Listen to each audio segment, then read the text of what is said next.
The United States is withdrawing from Afghanistan, but as it happens, the Chinese Communist Party is moving in with diplomatic relations with the Taliban. Now, the Biden administration is talking about the security reasons for this. He's saying part of the reason for the U.S. withdrawal is to refocus the U.S. military on bigger threats, including Russia, but mainly China. And he's calling China our biggest competitor. Now, here to talk with us about this is Bill Gertz. He's a national security correspondent with the Washington Times. He's also the author of Deceiving the Sky. And Bill, it's a real pleasure having you on Crossroads. Hi, thanks for having me. So why don't we start off with the big picture of what's happening right now. Of course, the U.S. is withdrawing from Afghanistan. There's a lot of pretty serious implications to that as the Taliban takes over the country. China is stepping in, and the Biden administration is talking about the reason for this as being, well, to refocus U.S. military efforts, especially on China. Is this, I guess, what's your take on the broad picture of this in terms of the U.S. reposturing? Well, strategically, the U.S. withdrawal from Afghanistan and the collapse of the U.S.-backed Afghan government in Afghanistan is a success for China. The Communist Party of China has been driving home the point that having U.S.-backed troops on its western border is a major threat to the Communist Party. They saw it that way. They were working with the Taliban. We saw before the fall of the Kabul to the Taliban that a senior Taliban leader traveled and met with a top Chinese official, party official there. So China wanted to get the United States out of Afghanistan, and for that reason, it's a strategic success for them. On the downside, they now have to face an Islamist pro-terrorist state on its western border, which it is also dealing with the threat of terrorism in Xinjiang and other parts from Central Asia. So now they're going to have to deal with the Taliban terrorist threat.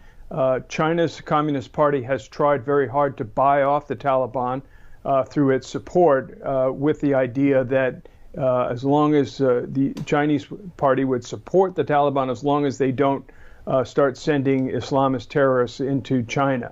We'll see if that lasts. There was a recent incident in Pakistan where the Pakistan arm of the Taliban attacked a number of Chinese engineers that were working in that part in Pakistan.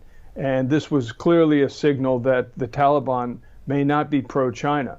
You also have to factor in Pakistan, which has often been described as China's Israel. It's kind of the surrogate for the party in that part of the world. And of course, Pakistan has very close ties with the Taliban. Well, and this brings up a few other issues too with like the politics in this area. China is also closely aligned with Iran. The Iranians typically do not like the Taliban whatsoever because historically, of course, just going back in history, Cold War, when the Soviets were working with the Northern Alliance, fighting the Mujahideen and the Taliban, you actually had Taliban forces go into one of the, I believe it was the Iranian consulate at the time, and they were on a phone call saying, hey, we're getting attacked, and they got killed while they were on the call. And it was for the Iranians, a very horrific moment, that famous phone call. And so China's trying to work with Iran, which is opposed to the Taliban. They're trying to work with the Taliban, where you have several factions of it, as you mentioned. I believe close to 5 or 6 in Afghanistan just itself, none of which really know who's in charge based on my sources. And then at the same time, Pakistan, which, as you mentioned, separatist forces aligned with the Taliban are attacking Chinese assets. And so what is China getting itself into while trying to manage this whole region, while also persecuting Muslims in Xinjiang or East Turkestan? Well, I'd preface my remarks in response to that by saying that China really benefited strategically in Afghanistan from the U.S. military presence. Basically, the U.S. was providing a safe and secure environment for Chinese investment. And we know that the Chinese are moving in economically into Afghanistan. They have a major mining concession. They're going to get rare earth minerals from there, which will assist their Belt and Road Initiative as part of the Belt and Road Initiative. As for the Islamist threat, Iran and others have been opposed to the Taliban, but they're all kind of in the same vein of religious fanatics. in the sense that they're Islamist. And the Taliban has been labeled a terrorist regime. The Iranians have been labeled a terrorist regime. That's because they resort to terror, or more importantly, they provide a permissive environment for terrorists. And I think that was brought home in the tragic bombing in Kabul that killed our Marines there. So we're going to see a major influx of terrorists into Afghanistan. China will have to deal with that if they're going to do business there. And a lot of the experts I talked to say it won't be very long time before the Taliban begins to turn on the Chinese. And then that will raise the specter that eventually this Islamist ideology will be spread into China. And so China's going to have to deal with that. And we'll have to see if in fact, I spoke with David Stilwell, the former Assistant Secretary of State for East Asia, and he said it looks like China is going to be welcomed to the graveyard of empires in Afghanistan as the U.S. and the former Soviet Union had to deal with it. I want to get into a few points on this. I think one of the big ones to get into is, well, China getting involved with the graveyard of empires in Afghanistan, which is going to be very interesting to watch, especially because they're already getting engaged in all these conflicts. If you look at Balochistan and ironically Pakistan, they've been trying to get the Pakistanis to fight the terrorists on their behalf because you have separatist groups attacking Chinese assets. And while trying to manage, of course, these different powers. But first I want to talk real brief about the U.S. side of this, because now you have, allegedly at least, a resurgence of ISIS, ironically released from prisons, thousands of them by the Taliban. And there was just a story about Pakistani security forces allegedly breaking up an ISIS cell in Pakistan, specifically Balochistan, where, again, these separatist forces have been attacking Chinese assets. And so let's start with that first. The U.S. is launching airstrikes against ISIS assets, and they're talking about potentially doing that in Afghanistan.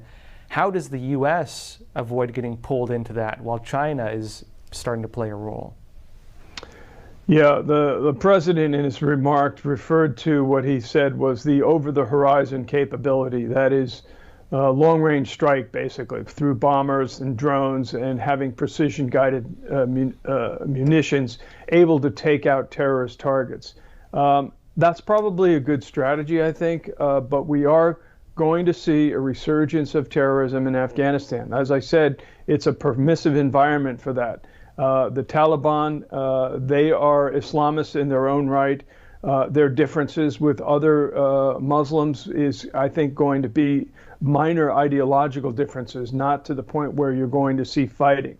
Now, one wild card in all this is the fact that there do seem to be some Afghan forces, particularly Afghan special forces, which were the most highly trained. They're kind of the elite soldiers that have joined what was notionally called the Northern Alliance, and they're putting up some resistance. The real question will be who's going to support the opposition to the Taliban?